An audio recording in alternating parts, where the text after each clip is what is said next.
Kumbame bundu ja Kongo. Kumbame bundu ja Kongo. Kumbame bundu ja Kongo. Kumbame bundu ja Kongo.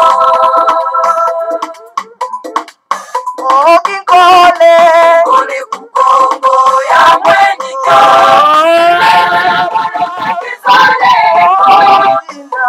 ya tena mani mumbandwe mukuluza kandanya Kongo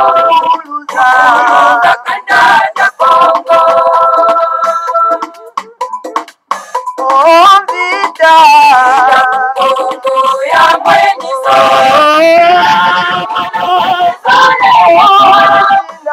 ya tena mani mumbandwe mwana vita kukongo mwana vita kukongo kiaje ya mwenye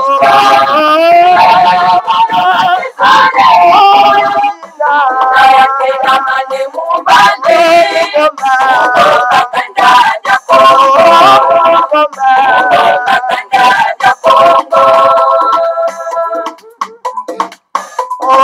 Tombe ya mwenye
Matondo mingi bama batata bandeko balandi ya Congo bololo kumbwame bundu dia Congo tala biso wana toye bomo mesano isusu na pokwa na lelo pamba te lelo ezali ya solo pena tuka mokolo mwa mitano ya mposo mokolo mwa tuku mibale na sambo ya sanza zomi na moko mobu ya koto mibale na tuku mibale tokomi pongo na ngonga zomi na mwambi na miniti tuku misato na moko eningi koloba ngonga motoba na miniti tuku misato na moko ya sima nzanga topesi bino banso bayenge balosako pe bambote na bino banso ezali wa bino molobeli mbuta bopele obala elingi koloba malamu koloba alors bama batata bandeko lelo toye tosala nano mwa briefing tenge balobaka bama batata bandeko pe topesa bino aussi la nouvelle na kati na mboka mokonzi Kinshasa oyo ezali capitale provisoire donc il y a République fédérale du Congo pe capitale éternelle n'est-ce pas il y a Congo central bama batata bandeko balandi ya Congo bololo alors na yango bama batata bandeko balandi ya Congo bololo le grand maître de Madansemi donc continue n'est-ce pas il y a ko observer oyo nyonso tu ya lobaki ndenge ezali kokokisa mama batata bandeko balandi ya Congo bololo alors nyonso tu oyo abikolaki eza kokokisa na miso na biso bama batata bandeko le grand maître de Madansemi continue à observer tout ce qu'il a déjà dit alobaki na biso alobi ete soki tokende na maponami oyo ezangi ba identification aba batata bandeko ekomema biso na ba contestation pe mboka kotambola te bama batata bandeko ka en tout cas de pareilles élections ekomema biso na ba trouble na kati ya mboka Et voilà, bama batata bandeko, depuis il y a 2 ans que bama ponami yango esalemaki na matoyi mangbongi na biso. Donc mboka etelemi vraiment kotelema. Eza ko bouger te bama batata bandeko. Kaka ndenge le grand maître de Mwandase malobaki. Pamba te matoyi mangbongi na biso eleki mingi. Alors sikoyo to payer le prix ya matoyi mangbongi na biso bama batata bandeko alanda Congo bolo. Le grand maître alobaki ke avant tokenda na maponami esengeli ya solo penda bama batata bandeko to identifier bapaya oyo baza na mboka na biso, to identifier bacongolais. Pamba te bacongolais kaka bango nde bakenda kovote non bapaya. Mais soki tokei sans identification ya population, alors donc tokokenda kolégitimer bapaya na mboka na biso, bakokoma badepute, bakokoma baministre, alors ekozala mpo na biso pasi mpo na ete bapaya wana bakoka kobima bazonga na mboka na bango. Bomoni bama batata bandeko maloba ya un tout moins ya sage bama batata bandeko toyoki te. Mais tala lelo donc crise ya légitimité ezali kokoba. Et puis en tout cas okoyoka kuna na ngambo mosusu Fayulu qui revendique n'est-ce pas victoire na yeke yende moto aganyaki maponami. Alors de l'autre côté, alors donc yende moto en tout cas ba proclama qui est vainqueur. Alors bama batata bandeko, depuis cette situation wana tozana yango, alors donc deux parties eza ko bloquer développement ya mboka. Donc mboka ekomi, il y a deux parties. Il y a catch, cash na ngina roba catch ite mais cash na FCC. FCC ou ezali donc plateforme ya ba occupant. Donc o esali ba majorité moko ya lokuta. La fausse majorité na parlement. Bango nyonso mibale ba bloquer mboka kwa kotambola te, ba mboka ba souffrir, ba mona passe ba ma batata bandeko.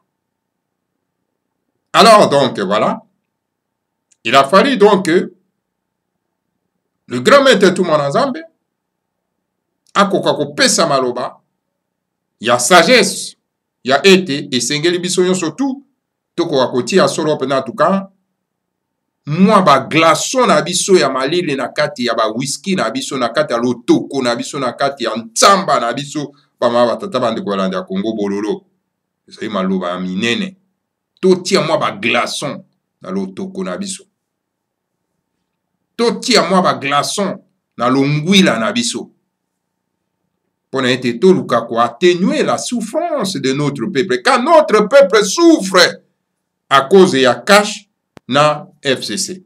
FCC ou ezali groupe ya ba bandi ya ba paya ou ba ke ko vanda kuna ba criminel ba terroriste ba ke ko vanda kuna esikape ba Kalunda Motombo alias Kalev, un grand génocidaire dit jamais vu na kati ya histoire ya humanité ba ma batata bande ko ya Congo bololo. Et ces génocidaires terroristes aza toujours na kati na Congo aza ko circuler na tranquillement ba batata bande ko. Mais un jour toko tia yo be maboko ba ma batata bande ko ya Congo bololo. Donc voilà ba ma batata bande ko situation tozana ngo yango wana. Maintenant, toujours payer prix. Alors, la bonne nouvelle est que la journée à l'heure le 27 novembre 2020, donc le grand maître de Mwandasemi a reçu un cadeau. Na part, il y a M. Chilombo Tshisekedi, ou pas, en tout cas, après ce cadeau, il y a Motuka 4x4. Ou pas, en tout cas, secrétaire général ya IDPS, yé motakenda qui sera en tout cas, qu'on pèse les grands maîtres de Mwandasemi, en tout cas, cette voiture, hein, en guise à cadeau, n'a pas ya monsieur Chilombo Tshisekedi.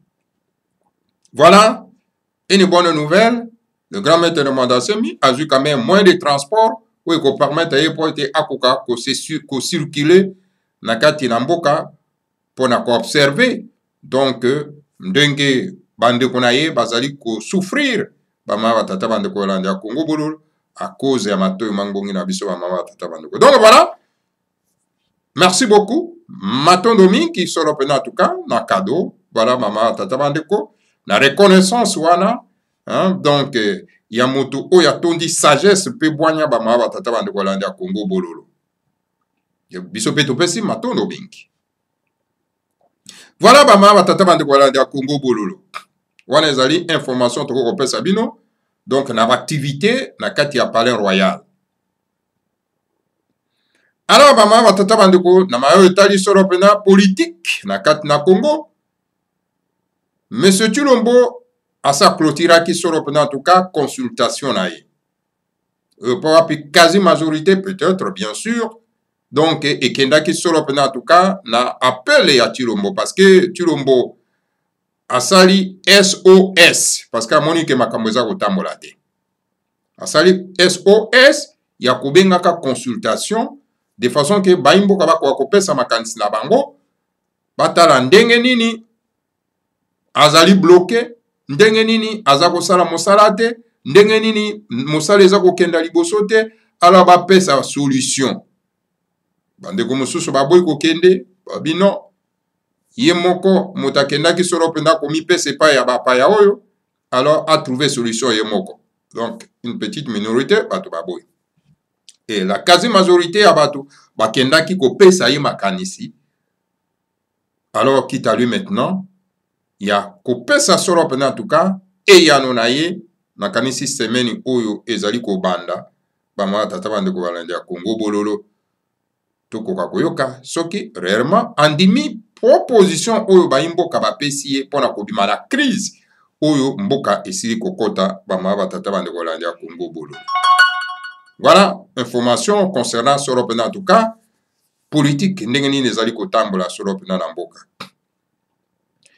Alors concernant bama batata bandeko mokono pandémie oyo eza ko ravager mokili Mamputu bama batata bandeko balandi ya Congo bololo. Toyokaki déclaration ya moto babengi Kasongo. Qui est Kasongo? Kasongo c'était un agent ya Hippolyte Kanambe. Qui est Kanambe? C'était un usurpateur. Ouazalaki na bokonzi na biso. D'ailleurs, il règne sans kozala na bokonzi bama batata bandeko na kati ya mboka na biso. Et Kasongo c'est un usurpateur aussi Tolobani, Tolobabwe. Kasongo azali mwana mosala ya usurpateur oyo tobengi Hippolyte Kanambe. Na kombo ya Lokuta Kabila. Alors les gens l'appellent faussement Joseph Kabila. Donc les ignorants dangereux ou bien des collabos. Voilà, et on l'appelle Joseph Kabila pendant que son nom c'est pas Joseph Kabila. C'est Hippolyte Kanambe, moi na touti Rwandais Mopaya. L'oncle, il y a James Kabarebe. Alors donc, Kasongo a lancé mot d'ordre dans Mokoloma Lobby. À Lobby qui est parti à l'Elo Mokoloma le 27 novembre 2020. Moi na Congo nyon surtout esengela kwa kolata masque na bazulu na yeba ma batata bandeko. Alors ngana ko senga soro pena na baimboka ba honorer ata mukete mot d'ordre ya Kasongo. Pandémie wana bokono wana ezali na kati na Afrique te, na Congo eza te. Alors Kasongo pona ko satisfaire bapayo balingi ka tout moment kaka ke batobola bango tonga. Alors donc il faut ko intimider baimboka po bakwa kolata ba masque wana ba kota na bobangi po ete soki batonga wana ye po bakwa kozwa yango. Me bandeko kuna na kati na mboka bokono wana ezali te. Bokono ezali bokono na poto na mikili Mamputu na Afrique te. Totangaki awa na ba nouvelle na ba réseaux sociaux bama batata bandeko et pas wapi ba journaliste baza ko se poser question babi mendenge nini Afrique ezali à l'abri ya bokono oyo. Donc cela veut dire que bokono wana eza na Congo te, eza na Afrique te. Bongo boni boni ye monsieur Kasongo aza ko intimider ba imbo karabi ke esengeli bango bakoka solo pena tuka kolata ba masque pona ete bokono wana esali irruption isusu na kati na mboka ma batata bandeko.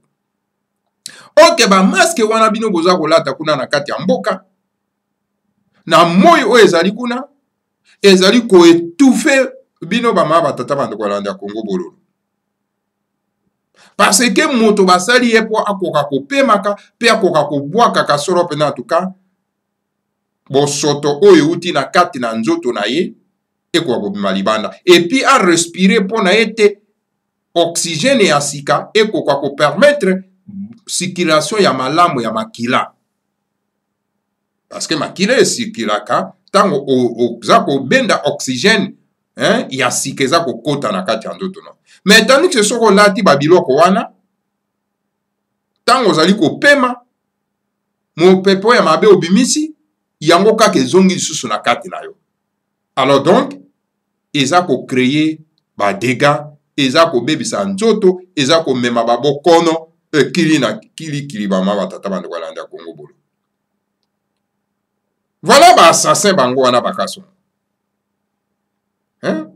bakolabo des collabos les gens qui collaborent avec les étrangers aza ko répondre au service et Hippolyte Kalamde momoni e kasongo wana alors donc il faut la désobéissance yaza mwa mutu moko bino boza ebele bokoki kolokota ye na nguba mbala moko bamama batata bandeko balanda ya Congo bololo donc voilà bamama batata bandeko kasongo azali koluka partout les moyens kaka ete bandeko na biso bakoya na bokono parce que ntango bozolata biloko wana alors donc bozocreye susu babokono mosusu na kati ya nzoto voilà bamama batata bandeko balanda Congo bololo ntango nayokaki solo mpenza appel na ye abandaki kointimide bayimboka ngai metala motu oyo kolabo oyo anga intimider tout un peuple alors donc voilà kuna na kati na mboka na kati na Afrika na kati na Congo bokono wana ezali te bamama batata bandeko bo respecter mot d'ordre ya kasongo ya kolabo wana te bamama batata bandeko balanda ya Congo bololo alors nazali kolancer appel na bandeko na biso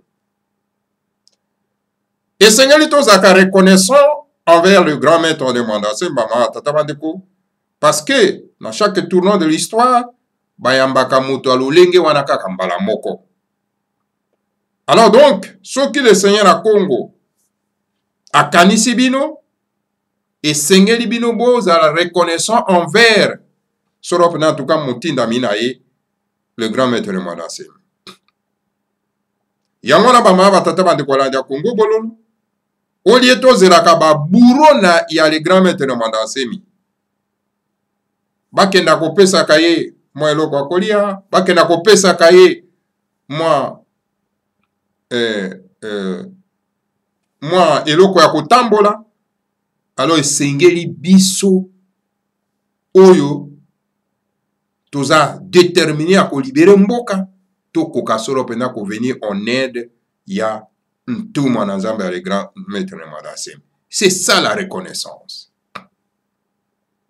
alors ntango oza kozala na reconnaissance envers tout mwana nzambe motindami ya tata nzambe aza kopesa bino makanisi ya malamu oyo azoloba bosembo azoloba vérité bozali donc en même temps boza reconnaissant envers le Seigneur à Congo car le Seigneur à Congo travaille toujours na kati na bato aponi moko wa bino mpe akoti na kati na ye mpe akomi kosala mosala mpo na ete bokoka kozwa lobiko ndenge moko na ekeko ya Nguluski Mbango bamama batata bandeko alors donc koboya kovenir en aide epai ya ntumwa na nzambe c'est un crime ezali crime et c'est pour cette raison bamama batata bandeko balandi ya Congo bololo mpo na kotinda aide na bino ekoma epai ya le grand maître de Mandase de façon que molonga na ya kwa kolambela ye soupe akoka komela po ete nzoto ekoka kozala toujours na bokolongonu esengeli kotinda solo pena en tout cas mwa makoki mabino epai ya représentant na ye oyo apesaki mitindo ete makoki esengeli makoma oyo ye personnel ekoma epai ya oyo ye asa anomaki na kombo ya Mambo te. Je vous dis franchement, mes chers frères, boko regrete te soki botindi solo pena mwa makoki mabino epai ya mambo te ekokoma na destination. Je vous les assure. Naza ko assurer bino. On aza na doute akoka solo pena kotinda alors akozwa donc eyano na ye kitoko. Esengeli tosunga notre frère. Ça, c'est notre frère. Il se bat pour toi, pour moi, pour nous tous. Azako se battre pour la politique, et quoi kotambola malamu na mboka. Azako se battre pour la spiritualité, de façon que spiritualité ba payo ba memela kibiso. Yezanga mutu na makolo koka kolongwa. Et comme ça biso lokola ba tintin. Tozelaka moto yo ayaka te. Bama tata bande kolanda Congo bololo. Donc, to vandelaka mokanda moko boye. Ezanga mutu na makolo. Ou epa eza ko encourager solo penda ba inceste. Ou eza ko encourager solo penda ki ndumba. Ou eza ko encourager solo ki banditisme. Ou eza ko encourager du terrorisme. Alors, bama tata bande ko, voilà les combats. Les combats scientifiques, bama tata bande ko balandi ya Congo bololo. Et puis le grand maître a sali démonstration boye biango. La démonstration de force. Mabele commis explosif. Ndike commis bombe. Alors donc, bomoni affaire makala. Oyo bandeko bazako se terre tilelo. Bazako se terre. C'est un événement du siècle. C'est un événement du siècle. Et que kakaba télévision na biso ndeko yikolobela kalango tango iso bama tata bando. Donc, une véritable démonstration de force. Le grand maître de Mwandasemi a toujours démontré. C'est ça, oyo bobengaka miracle. Alors, bino bozako kende na bino, kopesa ka mbongo, et pas ya ba tintin, et pas ya ba nani, et pas ya ba pasteur charlatan, ba commerçant spirituel ya ba paya, ba commerçant spirituel. Et ils connaissent même pas ce que c'est la spiritualité. Tous ces bateaux, bozo kende kopesa bango mbongo. Hein? Kakao bon, boti ya mabonzawa, tokoti nabino na poto, oh, c'est comme si na poto ya quelque chose de grand wana bamboko yo bama tata bandeko. Donc bandeko na biso bama tata bandeko, bo bazana makoki, bao bazana makoki baze ebele. Boti ya maboko mabenga botinda et pas le grand maître Mwandasemi. Et dont notre frère a continué le combat. Et dont notre frère, soutenons notre frère. Bokotina makoki na bino na nzela ya mambo te ekokoma sans problème na yebisi bino. Tous ceux qui disaient que non, écoutez, kotina mbongo pa mambo te, akoli yango, akosomba boy, lokuta. Lokuta ba mama tata bandeko, lokuta. Ekokoma epa le grand maître de Mwandasemi. Peso ke komi, akobenga bino boko solola, akoyebisa bino ke oyo botinda ke komi. Sans regret ba mama tata bandeko landa Congo bololo. Alors donc na yango, ba mama tata bandeko landa Congo bololo. Bokoki solo pena en tout cas kotinda makoki mabino. Et pas ya mbuta mambote. Alors donc, ce jeune garçon, il est vraiment très honnête. Alors donc, ceux qui botini monso nabino, bama tata bandeko, boza na bobangite, eko koma na yango solo penda bama tata bandeko na luka numéro ya mbuta mambote pona ete na kwa kopesa bino yango de façon que tango bozali kotinda makoki mabino bama tata bandeko pona kosunga solo pena notre frère. Donc, beaucoup regretter na yango te bama tata bandeko ko koma solo pena na destination bama tata bandeko. Eh bien voilà.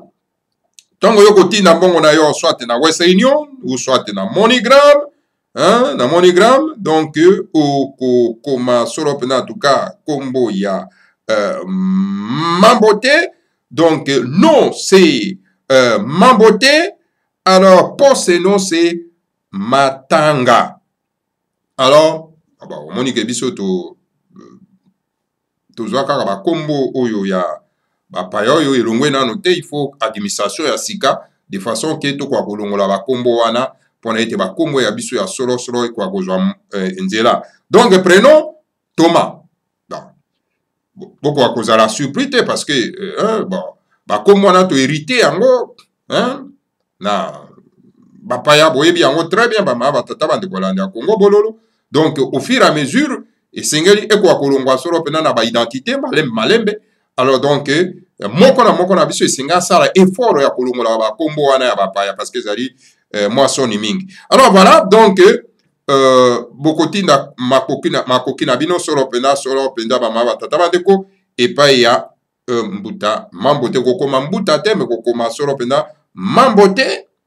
Wana c'est nom et post-nom Matanga. Alors prénom c'est Thomas. Donc voilà, bamama batata bandeko, Thomas Mambote Matanga. Thomas Mambote Matanga.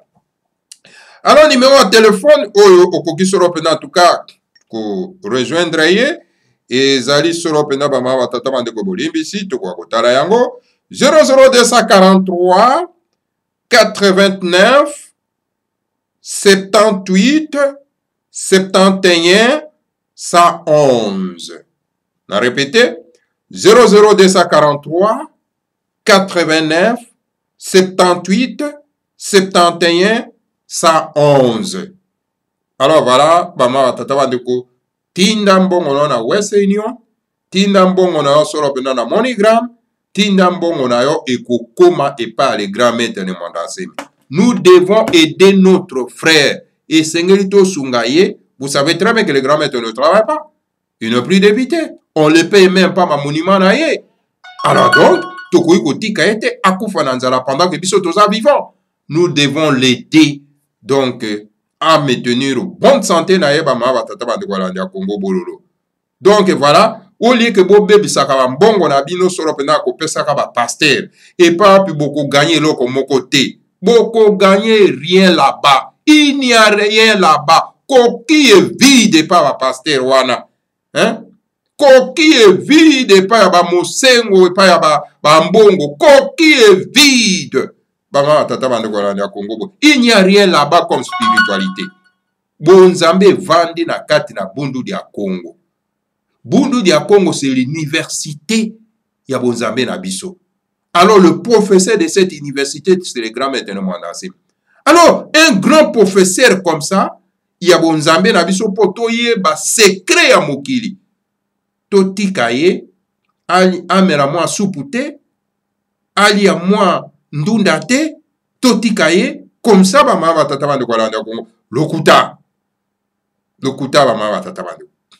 Donc, motako sabinote, que non, bah écoutez, mbongo na tokotinde koko mate, mambote akolia, non, mambote akolia te, ekokoma na destination bamama batata bandeko na Congo. Voilà ce que je peux vous dire bamama batata bandeko balandi ya Congo bololo.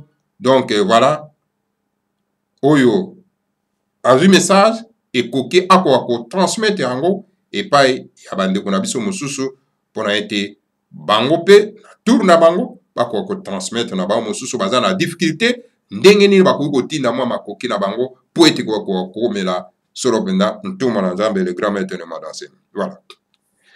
Alors BDM continue ya kosala solo penda tourner na ye. BDM eza ko continuer en tout cas ko mobiliser baimboka pona ete bazalaka toujours na position de force bama batata bandeko balandi ya Congo bololo.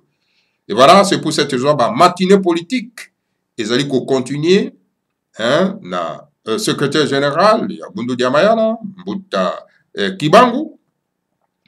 Alors donc ba matinée politique ezali ko continuer pour na ko galvaniser la foule. BDM elali pongite na kati na mboka mokonzi Kinshasa pe na Congo en général. Donc, et reprendre l'activité dans le Congo. Alors, c'est pour cette raison, malili et sengeli bolo mwana malili. Alors, porte tout quoi côté à solo pendant monto pour été BDM reprendre en force, n'est-ce pas, l'activité naïe pona ete yango nde kosunga ba parti politique mosusu ezali solo pena tuka ko sesengana ezali ko telengana ba parti politique mosusu wana ezali infidèle ezali na ba appellation ya komba bapaya eza ko telengana eza koyeba te qu'est-ce qu'il faut faire eza koyeba te ndenge nini tokotambusa mboka eza ko telengana. Donc BDM ezali wana pona ko aider bango pour une bonne orientation politique. Voilà, bama tata bande kolanda Congo bololo. Donc BDM eza ko koba en tout cas. Donc mosala nango ya ko sunga ba imboka pona ete to zwa politique ya malamu ya ko tambusa mboka. Donc boyebi idéologie ya BDM malamu bama tata bande kolanda Congo bololo. Toute personne à s'adhérer à la parti politique compte tenu nos pas na idéologie na yango. Alors idéologie ya BDM ezali idéologie oyo ya baimboka ya ba panafricain. Alors c'est pour cette raison et singali solo en tout cas na ba média tout koka kolobela ka BDM parce que BDM ezali parti politique ya biso baimboka ya Kachopa. Donc Bundu Diamayala. Voilà bama batata bande kolanda Congo bololo na mokuse oyo na koyek solo en tout cas ko memela bino na pokwa na lelo bama batata bande ko et j'insiste encore une fois de plus et sengeli toti ya maboko na mabenga ma batata bande ko pona ete tokoka ko sunga notre frère. C'est notre frère. Il mène un combat. Combat azako mene ezali pona yete pona mabenga na yete. Ezali pona yona ngai, ezali pona race bantou. Alors c'est pour cette raison ndeko esengeli to pesa ye nguya, to pesa ye force. Alors force to ko pesa ye ezali ko tia maboko na mabenga pona ko soutenir démarche na ye ko soutenir effort na ye ko soutenir soro penda combat na ye. Dans tout combat, il y a toujours un leader. Un leader wazaka liboso pona kubunda bitumba wana. Alors biso batotozana sima esengeli ko soutenir komba wana. Parce que y a komona 3000 km biso tozomona na zolo. Alors moto azomona 3000 km makambo ezako ya. Alors il faut l'aider, il faut le soutenir de façon kazaka toujours na nguya na force bama batata bande kwa la Congo bolo. Alors donc aidons notre frère, soutenons-le. Pona été, à mon été, azana bateau, derrière ye, alors donc, ako, zala solo pena nanguya, na force yon surtout, pona ko continuer musala oyo, ya yako, la musaba indo, pona été, toko kakozwa lobiko, lis, donc, toko kakozwa, li panda ya solo bama batata bande walande ya Congo bolo. Matondo mingi, solo pena en tout cas, na bino banso oyo, en tout cas, bolandi biso tala na mokuse oyo na kwai komemela bino solo en tout cas na pokwa na lelo mama batata bandeko. Que le Seigneur à Congo vous bénisse tous, bénisse les mois d'Ansemi et bénisse la République fédérale du Congo.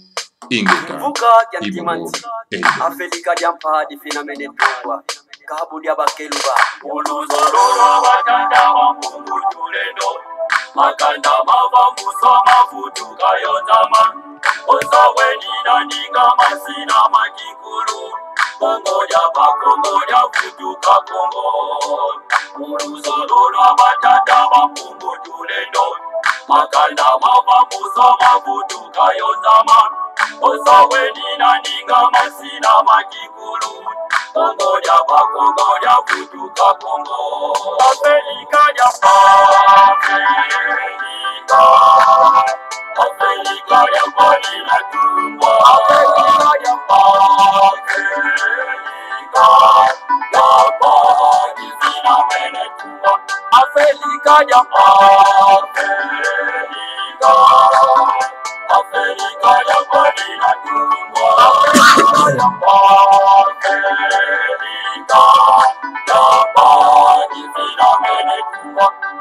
Efi ya mita peti wana kukongo Ipanza kya Kongo ye kibuka kya timanzi Efi ya mita peti wana kukongo Kongo ya ya bakongo ya futuka Kongo. Efi ya paya mbita petima na kukongo. Kipanza kya Kongo ye kivuka kya timanti. Efi ya paya mbita petima na kukongo. Kongo ya bakongo ya futuka Kongo. Afrika ya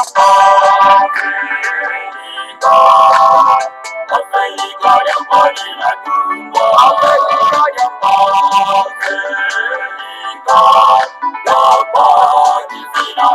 tumbo.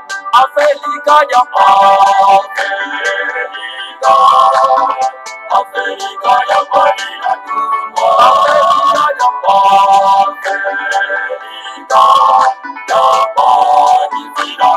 tumbo. Zakuza kuna ndandu zazo zirakatulwa. Ulusolola batata bakungu tuleno. Sikumi azone za kwanza zinatungwa. Yevuka na mukivuka jantimati. Zakuza kuna ndandu zazo zirakatulwa. Ulusolola batata bakungu tuleno. Sikumi azone za kwanza zinatungwa. Yevuka na mukivuka jantimati. Afrika ya Afrika ya pali na tumbo. Afrika ya pali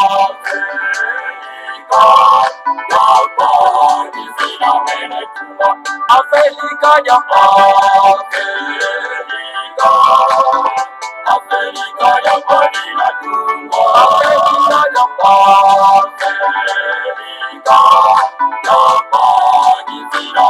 tumbo.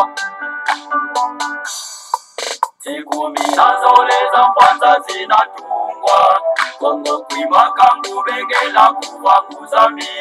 Oyo makatanga kivuku bangi chwapa. Kasaimu kivuka chantimanti.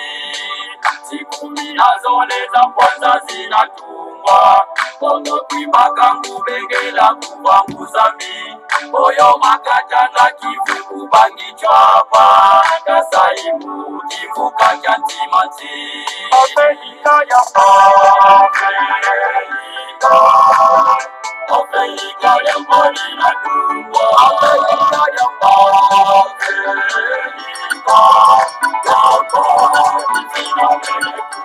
Afrika ya Afrika ya pali na tumbo. Afrika ya